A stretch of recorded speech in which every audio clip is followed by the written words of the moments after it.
Massacre à la porte de l'Aigle. L'armada des elfes noirs vint de l'est tel un vent de tempête. Les navires de Lokir, Felhort, menaient l'attaque et frappèrent les ports fortifiés de Thor Inra et de Merokai, sur les côtes de Tiranoc. D'anciennes tours de guet furent mises à bas par la sorcellerie ou englouties par les flammes mystiques. Le long des quais, de fiers vaisseaux dragons brûlèrent avant de sombrer lentement dans les flots. Le prince, Morvaï, qui revenait à peine de la bataille de la Tour de la Lune, rallia les armées de son royaume et repoussa les corsaires de Felhart de la côte. Mais il paya cher son courage, car au cours des combats désespérés de Thor Inra, la lame d'un assassin l'empoisonna. Pendant 3 jours, les guérisseurs de Tiranoc cherchèrent en vain un remède. C'est ainsi que Morvaï, fils d'Eldir, passa dans l'ombre. La lignée royale de Tiranoc reposait désormais entièrement sur les épaules de sa sœur, Eldira, qui était en train de voyager dans des terres lointaines. En dépit de la mort de Morvaï, le peuple de Tiranoc se réjouit, en croyant que le raid des elfes noirs avait été repoussé. Malheureusement, les attaques de Felhart n'avaient été qu'une diversion afin d'attirer les défenseurs de Tiranoc vers le sud. Pendant que Morvaï était inhumé dans le caveau de ses ancêtres, le véritable assaut débuta contre Tiranoc et Nagarith. L'attaque était menée par Drain Brackblood. Sa flotte évita les patrouilles d'Ultuan pour accoster. Alors que ces navires approchaient du rivage, les marins virent une vague de flammes blanches balayer les terres depuis l'intérieur. Quelques capitaines qui ne se doutaient pas qu'il s'agissait du sort de Théclis avant jeter la fin bannir sur les démons. Quelques capitaines qui ne se doutaient pas qu'il s'agissait du sort de Théclis avaient été jetés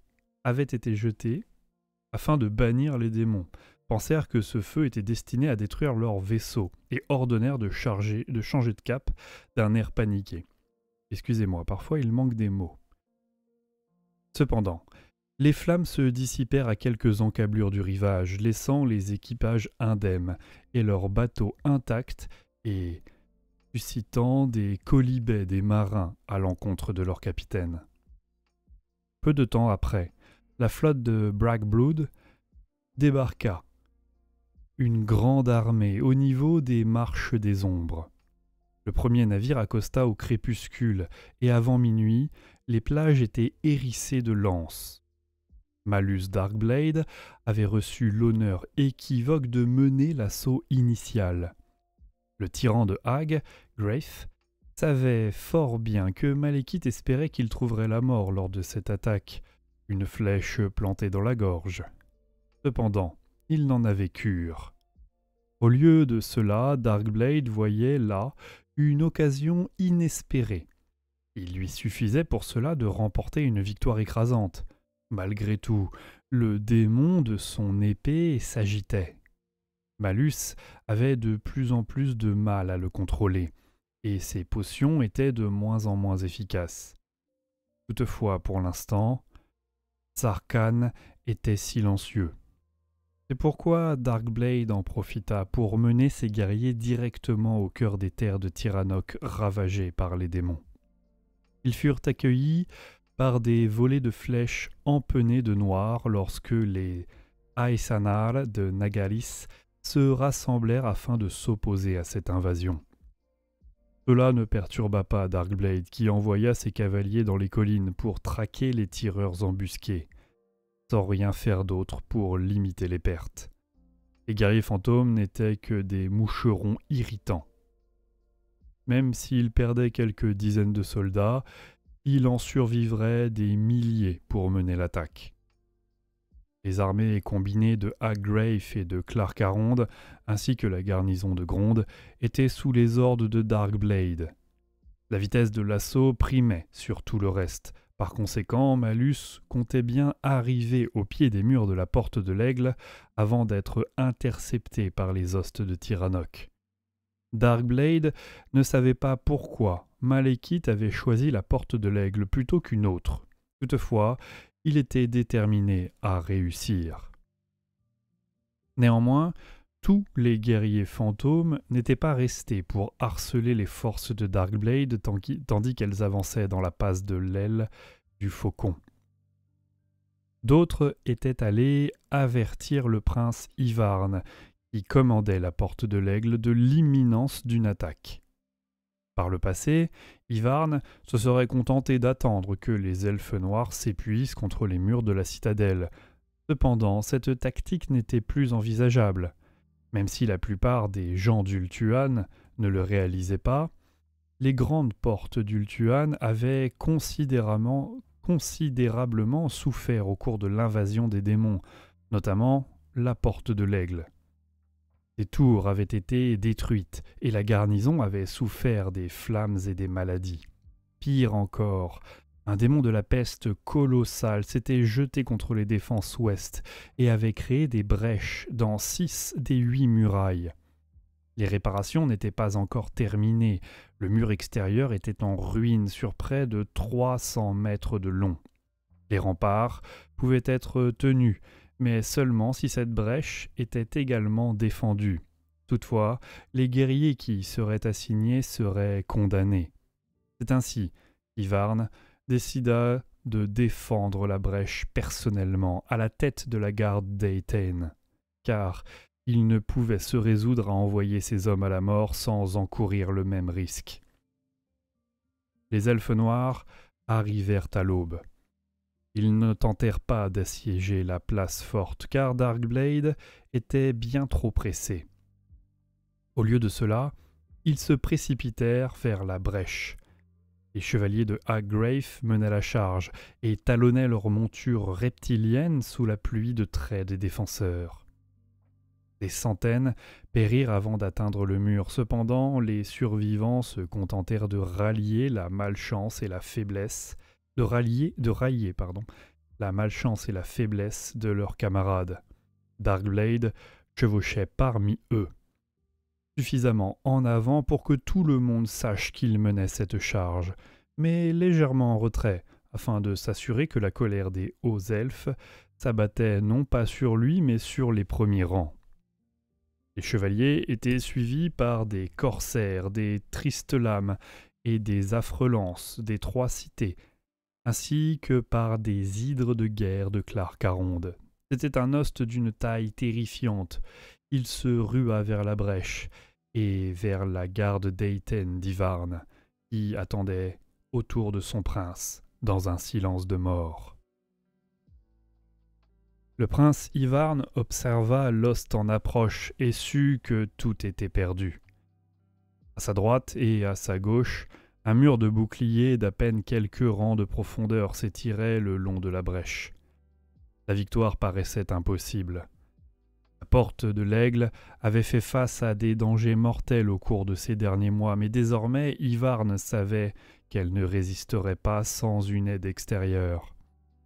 Les corps de guerre sonnèrent, et leur écho roula contre les parois de la passe montagneuse. Ivarn sursauta et se sentit honteux. Les soldats avaient confiance en lui, comment pouvait-il les mener ainsi vers la mort? Il chassa cette pensée. Cependant, elle continua de le ronger insidieusement. Si la porte de l'Aigle était condamnée, pourquoi se sacrifier inutilement pour la défendre? Le sol se mit à trembler sous les pas lourds des sangs-froids. « Fuis !» criait une voix dans la tête du prince. « Sauve-toi avec tes guerriers tant que tu le peux !» Ivarn faillit abdiquer avant de retrouver sa détermination.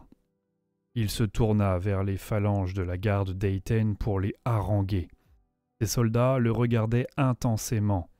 Il posa la main sur le pommeau de son épée Dès que sa peau toucha le métal, les souvenirs affluèrent. Son épée avait été maniée au combat par plus de 50 générations de ses ancêtres. Elle avait été récupérée d'innombrables fois sur le cadavre de son propriétaire, afin d'être transmise à son successeur. En cet instant, un feu nouveau naquit dans le cœur du prince, alors que ses flammes avaient été soufflées par le désespoir au cours des derniers jours. Mais désormais, elle brûlait de nouveau férocement. Hivern se redressa, et ses doutes s'évanouirent. Il vit l'armée des elfes noirs pour ce qu'elle est vraiment, un ramassis de malandrins et de coupe-jarrets indisciplinés et veuls. Il ne déshonorerait pas ses ancêtres en reculant face à de tels ennemis.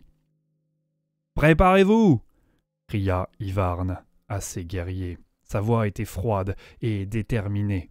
« Aujourd'hui, nous allons nous battre pour le phénix. »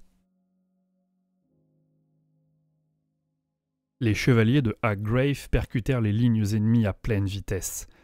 Leurs lances transpercèrent facilement les boucliers puis les chairs des Azouls. Les sang-froids rugissaient en déchirant les gorges et en arrachant les membres avec leurs gueules hérissées de crocs. Le sang était écarlate dans l'aurore naissante. Les elfes aux robes maculées de rouge s'écroulaient sur les pierres. Partout sur la brèche, les phalanges de la garde d'Eithel vacillaient sous l'impact. Les premiers rangs étaient massacrés. Pourtant, les autres tinrent bon. Les lances frappaient pour venger les camarades tombés et touchaient l'ennemi avec une précision autant due à l'instinct qu'à l'entraînement. Les sang-froids étaient secoués de spasmes d'agonie et leurs cavaliers étaient jetés au sol et finissaient souvent écrasés sous le cadavre de leur monture. L'épée à la main, le prince Hivern fit honneur à ses ancêtres ce jour-là. Il abattit le chef de la griffe d'ébène et captura leur bannière. Il sentit à peine la douleur lorsqu'un coup d'épée fit voler en éclats son bouclier et lui causa une grave blessure à la poitrine. Il entendait confusément des cris à la gloire de Kain, puis comprit qu'il ne s'agissait pas de voix divine, mais de celle de ses soldats qui se précipitaient pour lui venir en aide. De façon totalement inattendue, la première vague de chevaliers dérouta subitement. Il n'y eut pas d'ordre donné par un officier, par le corps de guerre qui sonna la retraite. Les survivants tournèrent d'eux-mêmes les talons et fuirent à bride abattue devant le mur de boucliers. Malus Darkblade les traita de couards et les menaça des pires tortures qu'ils pouvaient imaginer. Cependant, les chevaliers ne l'écoutaient pas. Finalement, le tyran de Haggrave s'enfuit avec ses serviteurs car il n'avait aucune chance de l'emporter seul face aux hauts elfes. Le prince Hivern était blessé mais victorieux. Il commanda à ses hommes de se repositionner sur la brèche et de se préparer à attendre l'assaut suivant.